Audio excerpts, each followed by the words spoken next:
What's up, everybody? Hope you're having a great start to your week. My name is George Wright III. I am your host, here with your daily dose of inspiration, motivation, and education. Let me get you started with the quote of the day. The quote of the day is from David Justice, and the quote is, "You get what you focus on. You get what you focus on." So let me talk to you today about something. Look, it's Monday. We like to talk about mindset on Monday to get your week going. I want to talk to you a little bit about your purpose. Your life's purpose. I think a lot of times people, and I have myself throughout my career, throughout my life, had those moments where you kind of ask yourself, what am I doing? What's my purpose? What is the reason I'm going through all these obstacles day to day? What should I focus on? Where should I put my time? Where should I put my focus? Right? And so I want you to think a little bit about this idea of what your perfect life's purpose is, or what it is you want to do. And I want to share with you something kind of unique today. One of my mentors, an individual that really helped me to craft and shape the direction of my career, my profession, and everything else. One of my actually first mentors and, business partner, Robert Stuberg, had a program. And, he was one of the executive vice presidents of Nightingale Conant, which created a lot of personal development products and resources for the industry for many, many, many years. And, we went through an exercise one time where we helped to identify what my personal mission statement was and what my life's purpose is. And he created this program called Discovering Your Life's Purpose. And you may or may not have heard of it. I may or may not have shared it in the past. But what I want to do for you today is I'm going to share this audio with you. It's about 19 minutes or so. And I'm going to take you through this audio so that it will just get you inspired and maybe motivated to create some direction in your life, or to reevaluate the direction that you have in your life. Because I know at a deep level, most of us have these questions that we have about what we're doing and where we're going. And so I thought this would be a refreshing break, and also some really great information from one of my personal mentors, Robert Stuberg. So I hope you enjoy. What is the meaning of my life? What is the purpose of my existence? For what reason was I put here on this planet? From time to time, we've all asked these questions of ourselves, and perhaps we've asked them of our friends, loved ones, or spiritual advisors. And of course, if you discuss these questions with different people, you will certainly notice that you get different responses. For this reason, throughout history, philosophers have debated whether there actually is a purpose for living, and if so, what it is. I hope that just because there are no consistent answers to these questions, you don't think that no answers exist, for the exact opposite is true. A life's purpose is a very real and concrete structure, and your purpose can be exactly what you want it to be. And what's more, whether it's been a conscious acknowledgement or the faintest inkling, you already know what that is. The answer is already inside you, waiting to be discovered, waiting to fill your life with meaning and fulfillment. What you need is to have the confidence to recognize that answer and boldly frame your life around it. The reason why there are so many answers to the question, what is my purpose, is that there are as many potential purposes and reasons for existence as there are people who exist. Sure, some purposes will be similar to one another, but remember that yours is as unique to you as you are unique from the billions of other people in the world. Nobody else could ever create or fulfill a purpose for your life. Your life's direction is completely in your own hands. So what is your purpose? Have you recognized it yet? Can you put it into words? Some background information on purposes in general may help you to focus on what yours is. You might ask, what is purpose? What does it mean to have one? Does everyone have one? Well, to start at the beginning, a purpose is basically a reason for doing something, not an action itself, but a justification of it. This session is about your life's purpose, and within the framework of this program, this will be the reason behind the ultimate destiny you design. It won't be the actual steps that you take toward achieving your goals, but it is the direction and driving force behind them. It will be the focal point around which your goals and ambitions are arranged. Your purpose can be based upon some intrinsic talent or interest you have, or it can be a part of some of your grander ideals. It can be something you want to achieve for yourself, or it can be something you want to bring to the world at large. The benefits of organizing your life around a purpose are profound. Elsewhere in this program, we've discussed the characteristics of a life out of control. If you'll remember, some of those characteristics were directionlessness, conflicting actions, inefficiency, and being easily manipulated. Well, these are also possible qualities of a life with no defined purpose. In fact, a defined life's purpose is one way you can start to bring control to your life. You can have control without purpose, but to what avail? What benefit is control when it's for no reason? The 19th century writer Mary Shelley wrote that nothing contributes so much to tranquilize the mind as a steady purpose, a point on which the soul may fix its intellectual eye. By tranquilize the mind, Shelley didn't mean putting yourself to sleep. No, her thought was that having a steady purpose makes a mind calm and sure, eliminating uncertainty and aimlessness. A life's purpose is your inspiration. It's the motivation behind your actions. It's the force that not only leads you to realizing your dreams, but that also provides a context for your dreams to come true. And it's one of the key components to your ultimate destiny. If you're not living by a purpose, you may achieve some of your individual goals, but those goals won't be cohesive or organized around any unifying principle. Instead, they'll be random accomplishments based on immediate desires, probably not contributing much to each other, to the whole of your life, or to the world around you. On the other hand, recognizing your life's purpose automatically creates a structure for your goals and desires. It gives you something to work toward, something for you to measure your progress against. You probably wouldn't believe the number of people in the world who have no idea why they're living the life they lead and doing the things they do. Well, a life's purpose is an all-encompassing answer to the question of why, and it's an answer that will constantly inspire and motivate you to make strides in this direction you've set for yourself. As to whether everyone has a purpose, well, of course, there is one or more inside each of us waiting to be discovered or grasped. But since a vast number of people have not done so, the issue becomes murky. Think about this philosophical question for a moment. Can you have a purpose if you don't consciously know what it is? That's a bit like asking whether a tree falling in the forest makes a sound if there's nobody there to hear it. Although your own unique configuration of mind and spirit might result in a number of potential directions for your life, these won't be of much benefit to you until you recognize them, decide among them, and put one to work for you. Can you decide on more than one? The answer is yes, as long as they don't conflict. I believe that you will have only one or two major unifying life's purposes at a time, but you can certainly assign purposes to the individual areas of your life, and you can always change what you've defined for yourself. This is where the power of decision comes in. So now the question becomes, how do you recognize your life's purpose if you haven't already done so? Well, there are a few guidelines I can offer to help you there. The first is not to confuse your purpose with your role in society. Your role might be acting as a banker, a lawyer, a salesperson, a manager, or a mechanic. But your role is not your purpose. That's like defining your identity by what you do for a living, a phenomenon we've discussed earlier in this program.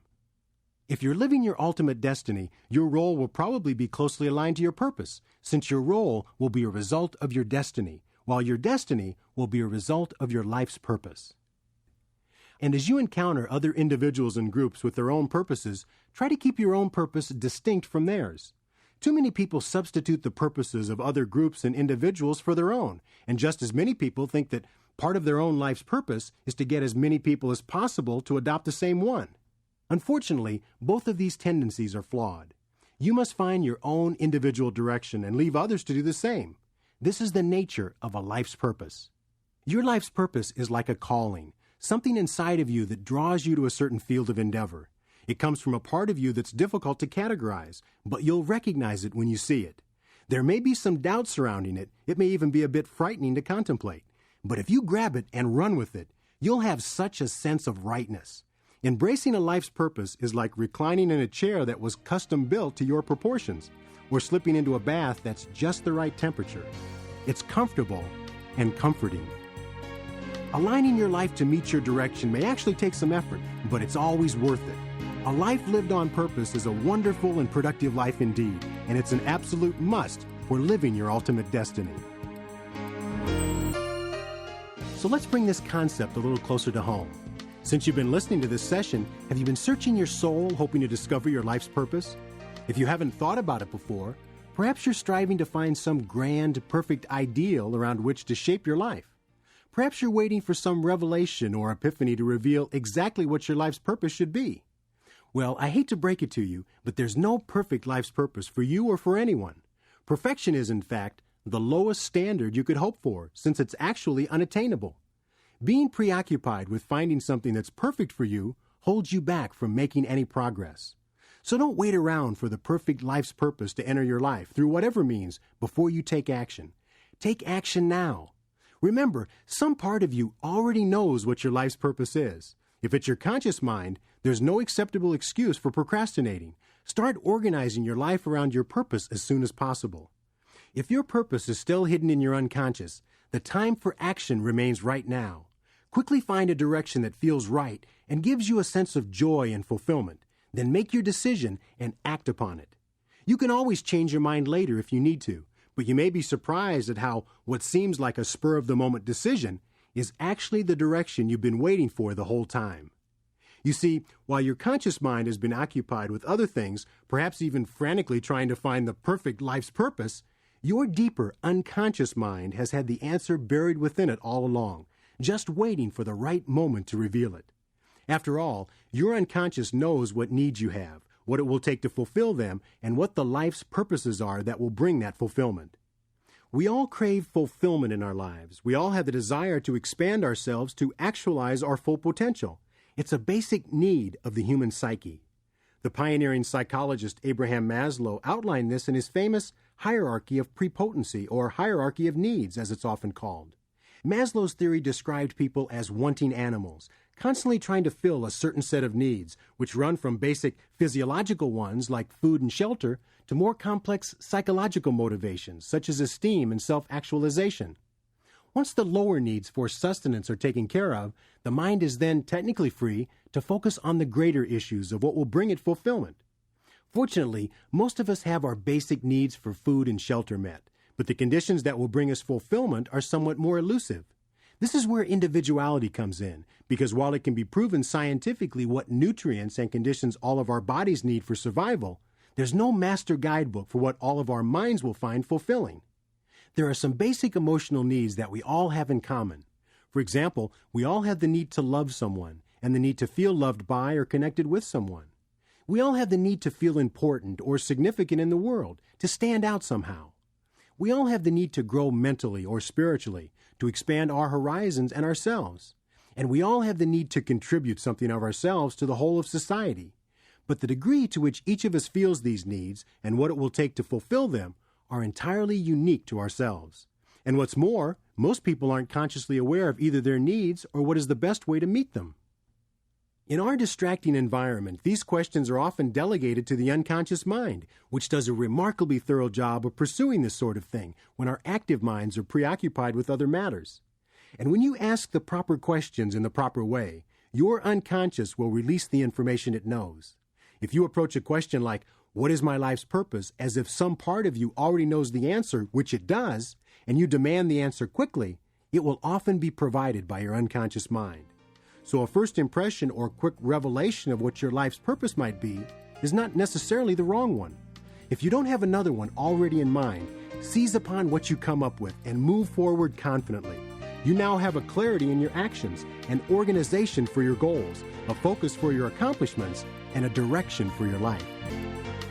As you contemplate your purpose in life, you may want to keep the needs we just discussed in mind. The point of categorizing them here is not to say that one way of meeting them is any better than the others. Just as the point of this session is not to get you to subscribe to any particular direction or reason for living. All of this information is just to spur you into thinking about what your life's purpose might be. You will need to have a life's purpose in mind when you begin to design your destiny. We'll talk in a moment about integrating your life's purpose with your ultimate destiny. But first, I want to give you a few more words about deciding upon your own life's purpose. First, a life's purpose is simple. It's usually only a short phrase or a sentence at the very most. Second, I want to remind you that a life's purpose is not an action plan. A life's purpose is the reason you take action. With these characteristics in mind, I'll give you a few samples of life purposes. To become a world-class concert violinist is a life's purpose. The destiny that flows from that purpose is probably based upon rigorous daily practice, auditioning for one of the big symphonies, excelling there, and then beginning a solo career. To help people who are in need is a life's purpose, and destinies associated with that general direction are naturally quite varied. You might become a spokesperson or volunteer for a cause. You can donate money or work to raise it from other sources. You can base a career around that purpose and, for example, become a doctor or a nurse to help those who are suffering. You can become a teacher, a foster parent, or even a good example of how to happily live a destiny. The life's purpose for an artist might be to challenge the way people view themselves and the world around them. The life's purpose for a writer might be to become as good a writer as she can be so she can then educate as many people as possible on a certain topic. For a business person, the life's purpose could be to create a corporation that, along with making profits, also contributes something special to the world. This could be done either by starting a new business or working on an existing organization from the inside. The corporation could be completely responsible ecologically, for example, and encourage other businesses to do the same. Or it could promote other forms of social responsibility. Or it could contribute a certain percentage of its profits to a specific cause. Here are a few last things to remember. A life's purpose is merely a guide for living your life. It's a rule by which you can align your actions and ultimate destiny. However, it does not necessarily have to be a full-time obsession. You'll probably be happiest if you can align your career with your life's purpose, but don't feel bad if your purpose does not lend itself to such a destiny. Although something with a bit more focus is generally more helpful, a life's purpose can be something as general as to make people laugh, or to experience life as an adventure, or even to make the world a better place. And remember, once you've decided upon a life's purpose, it doesn't necessarily mean that this needs to be the one driving force that lasts the rest of your life. You may live a section of your life using a series of smaller specific purposes as your guide. Or every few years, you may choose to review your purpose and see if it's still an ideal you hold true. If not, rededicate your life to a different purpose. In the long run, it doesn't make a difference if you've had one purpose or many, just so that you've had something on which to base and focus your life, decisions, and destiny. Having a life's purpose leads to fulfillment and joy, because it's a motivation against which you can always measure your progress. If you're living in accordance with the direction you've set for yourself, and your needs are being met, you will always have something fulfilling in your life. It's that easy. Lastly, I can't stress enough how unique your own life's purpose is to you. No one else has your configuration of needs, talents, concerns, ideals, ambitions, interests, and longings. Nobody else thinks or does things in the way that you do. The purposes you discover within yourself are special and precious. Others may have similar ones, but there is no one who can express his or her direction and begin aligning his or her destiny toward it in the same way that you will. One way that you can integrate your life's purpose into your destiny plan is through something called a personal mission statement. A mission statement is a sentence that takes your life's purpose and combines it with an extremely general overview of your action plan or ultimate destiny. For example, in the case of the violinist, his mission statement might be, to become the best violinist I can by taking every opportunity to practice and play my instrument and share music with others. The person who wants to help illiteracy might have the mission statement, to volunteer my time and energy to promoting literacy and teaching the skills of reading to anyone who needs my help. The business person concerned with the environment could have the mission statement, to improve the natural environment of the area by making my corporation an example of ecological responsibility. I was having dinner recently with a group of business people when the subject of corporate mission statements came up. It's a popular topic in business these days. Judging from the results I've seen, a sound mission statement can have a tremendous unifying effect on a business when that statement is clearly communicated to everyone in the company and then backed up with action. Some companies are able to define their place in the world of business with just a few words, often in a sentence or two. An example of a mission statement might be, to excel in our field through hard work and a commitment to the customer. Anyway, as the conversation progressed that evening and I heard more and more discussion about company mission statements, I finally just had to ask the question, what about personal mission statements? Now keep in mind, these were highly successful senior executives in a variety of companies, individuals responsible for steering vast resources of human and financial capital. Yet how many of them do you suppose had mission statements for their own lives? I'm sad to say not many. It was sad, I thought, because it's just as important to steer your personal life as it is to steer the company or organization for which you're responsible. It's so easy to get caught up in the momentum of a company or organization and let the years pass without giving your own mission much thought. Then you're liable to wake up one day and discover that you've spent a large part of your life pursuing goals that aren't all that meaningful to you. When you think about it, What could be better than having the ability to decide for yourself what your mission in life is going to be, and then working and living on that path every day? That's got to be one of our greatest gifts as human beings. We have the power to mold our lives with the opportunity to make a positive and worthwhile contribution to others. I think that the greatest mistake a person can make is not to make use of this power, not to make the most of his or her ability to choose. We each have the capacity to choose a course of action for ourselves and then live each day fulfilling that purpose. Exercising this ability is not only the road to success, but also the road to fulfillment. It's the course that allows us to live each day with meaning and purpose. Or in the words of Benjamin Disraeli, the secret to success is constancy of purpose. A personal mission statement is not like a company's mission statement in that you don't have to share it with anyone or post it near the front door of your home in an effort to prove your commitment. It's enough for you to know about your mission statement. It's merely one more guide in your life that helps you to focus your actions, end random behavior, and make more useful decisions. If you live faithfully by it, your mission will become clear enough to anyone who observes you. Let's take a moment to review what we've learned in this session about life's purposes. A life's purpose is the inspiration around which your destiny is designed. It's not your actions, but the reason behind them. It's an organizing principle through which you can measure your progress and fulfillment. For centuries, philosophers have questioned whether there is a meaning to life and what it might be, but you can rise above that debate. Your life's purpose is already a part of you, a unique expression of your mind and soul. All you need to do is discover it and not be afraid to embrace it and frame your destiny around it. And always remember, your life's purpose is exactly what you want it to be. One of the ways a life's purpose can be expressed is through a personal mission statement. For years, companies have been crafting mission statements, and you can make one of your own with similar success. A personal mission statement is nothing more than the articulation of your life's purpose, joined with a general overview of your action plan. It's just a sentence or two, but it's amazing how much power those words can have when you set them free to shape your thoughts, your actions, and your life. So start down the path of discovering your life's purpose today. No destiny is complete without one.